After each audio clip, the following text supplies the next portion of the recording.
Pontian பகுதியில் உள்ள பல் மருத்துவமனை ஒன்றில் மலேசியாவின் தேசிய கொடியான ஜாலோர் கமிலாங் தலைகீழாக ஏற்றப்பட்டது குறித்து பொந்தியான் நாடாளுமன்ற உறுப்பினர் டத்தோஸ்ரீ அகமட் மஸ்லான் விளக்கம் அளித்துள்ளார். இது பல் மருத்துவமனை ஊழியர் ஒருவரால் கவனக்குறைவாக நடந்த ஒரு தற்செயலான தவறு என்று அவர் உறுதிப்படுத்தினார். சம்பந்தப்பட்ட ஊழியரிடமும் பல் மருத்துவரிடமும் வாக்குமூலங்கள் பெறப்பட்டுள்ளன. அது மட்டுமின்றி இந்த விவகாரத்தில் அமைதியை கடைபிடிக்குமாறு அகமட் கேட்டுக்கொண்டார். மேலும் தேசப்பற்றுடன் கவனமாக இருக்க வேண்டும் என்றும் இனங்களுக்கிடையிலான பிரிவினையை ஏற்படுத்தக்கூடாது என்றும் அவர் வலியுறுத்தினார்.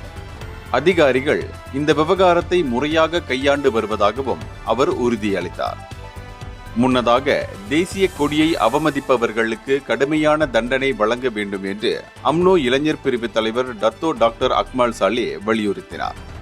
ஆனால் இது போன்ற சம்பவங்களில் சட்டத்தை தங்கள் கையில் எடுத்துக் கொள்வது, மிரட்டல் விடுப்பது அல்லது இணையத்தில் அவதூறு செய்வது போன்ற செயல்களை தவிர்க்குமாறு சட்டத்துறை தலைமை அலுவலகம் அண்மையில் எச்சரிக்கை விடுத்திருந்தது.